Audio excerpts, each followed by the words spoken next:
The answer is science. Because the world is so complicated, we use science to discover and define. But what is science? Investigation and study of nature by observation and reasoning, or the sum of all knowledge obtained through research.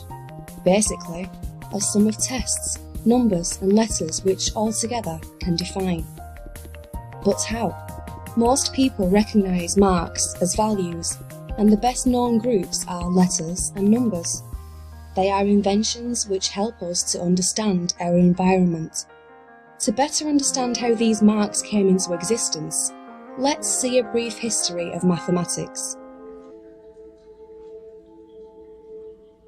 Human beings, from our earliest beginnings, have searched for solutions to basic problems, building homes, measuring space, keeping track of seasons, and counting objects.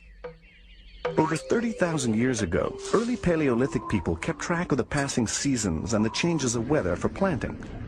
To represent the passing of time, they carved tally marks on cave walls or slashed tallies on bones, wood, or stone. Each tally stood for 1.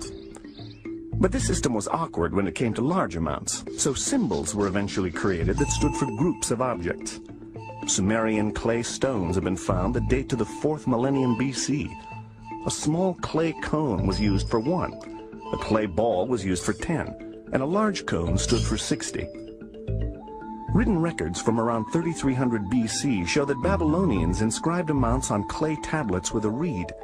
They used a nail shape for 1s and a V on its side for 10s, combining these symbols to write other numbers. For example, Babylonians wrote the number 19 as. The ancient Egyptians used objects from their everyday life as symbols. A rod stood for 1, a cattle hobble was 10, a coiled rope was 100, a lotus flower was 1,000, and so on. The number 19 was a cattle hobble and 9 rods. The early Romans created a number system that we still see today. Along with other symbols, they used an X for 10 and an I for 1. By the Middle Ages, Romans were putting the I to the right of the X for 11 and to the left for 9. So they wrote 19 as XIX. All these creative number systems show groups of objects as well as individual objects. Some of the oldest human counting systems rely on fingers and toes, so they were based on 1s, 5s, 10s, and 20s. The Zulu word for 6 means to take the thumb of the right hand, meaning that all the fingers on the left hand had been added up and the other thumb was needed. Other systems evolved from commerce. The Yoruba in Nigeria used cowrie shells as currency and developed an amazingly complex number system. It was based on 20s and on the operations of multiplication, subtraction, and addition. For example, they thought of 45 as 3 times 20 minus 10 minus 5. Knots tied in cords and strings were used for recording amounts by many cultures, like the Persians. The Incans used a more refined version called a quipu, a thick cord held horizontally from which hung knotted string. The kind of knot the Incans used, along with the length and color of the cord, represented 1s, 10s, and 100s. In today's world, almost every industrial culture uses the numerals 0 through 9. But these symbols weren't invented until the 3rd century BC in India, and it took another 800 years for the idea of 0 with place value to be constructed. This big idea dramatically changed the face of mathematics. We humans have always shared with one another. When early cultures shared their food and water or wanted to divide their land in ways that were fair and equal, fractions gradually emerged as symbols for these fair share situations. The ancient Egyptians used unit fractions.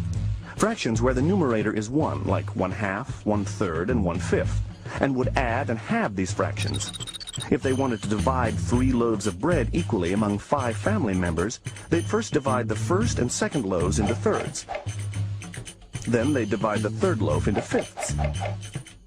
Finally, they'd take the remaining 1/3 from the second loaf and divide that into 5 pieces. They wrote this as 1/3, 1/5, 1/15. Today, we would represent this sharing with the fraction 3/5, 3/5 of a loaf for each person, or 3 loaves divided by 5 people. The Sumerians and early Babylonians invented a number system of fractions based on 60 that we still use 4,000 years later. Our days have 60-minute hours and 60-second minutes, and our circles encompass 360 degrees. Chinese societies used an abacus with a system based on tens, although it had no zero. An early form of decimal fractions came from the abacus. For example, 3/5 would be 6 out of 10 on an abacus. The Chinese lovingly named the numerator the sun and the denominator the mother. It wasn't until the 12th century that common fractions with the bar notation that we use today were invented. Even then, these fractions weren't widely used until the Renaissance period, only 500 years ago. Throughout history, every culture around the globe has created inventive ways to calculate.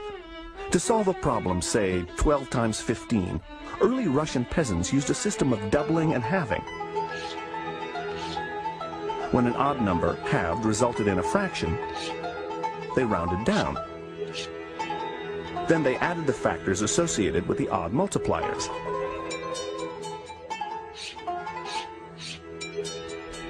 Ancient Egyptians relied on a doubling procedure until they produced enough groups.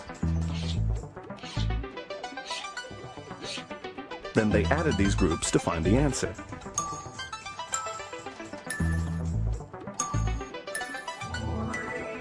Across Europe and Asia during the Middle Ages, the abacus was the handheld calculator of its day, but only very few people knew how to use it, usually wealthy merchants and moneylenders. By simply moving beads that each had place value, an abacus was a highly efficient way to compute. Then, the great Arab mathematician Al-Khwarizmi introduced the Hindu-Arabic numerals 0 through 9 into North America and Europe and created new procedures for computation. These algorithms could be written onto paper.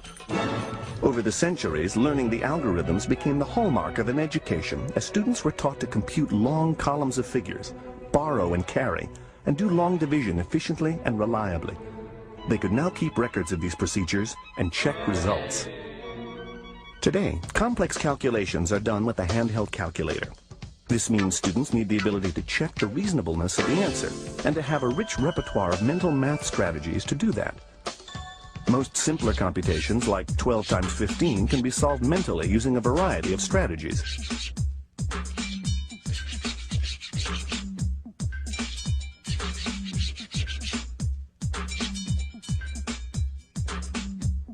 As we journey through the rich and vibrant history of mathematics, we can see how ideas and creations grew out of our very human need to solve the problems in our everyday lives.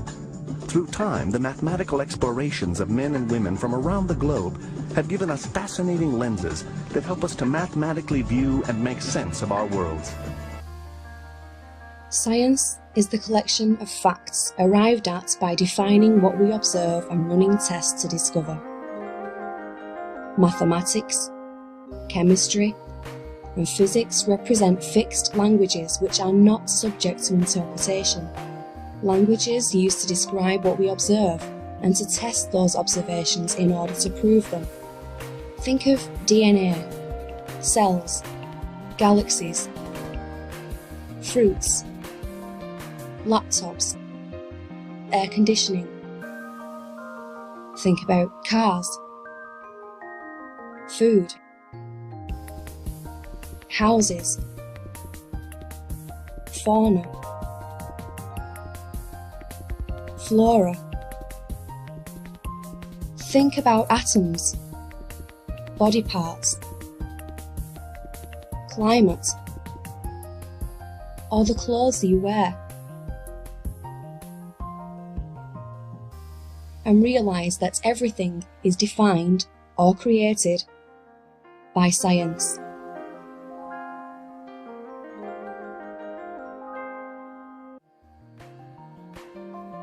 To understand the whole concept of science, you should know what a scientific theory is.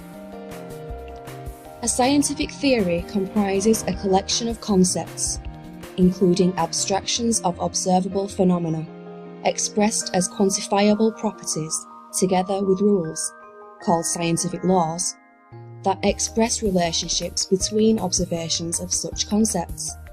A scientific theory is constructed to conform to available empirical data about such observations, and is put forth as a principle or body of principles for explaining a class of phenomena.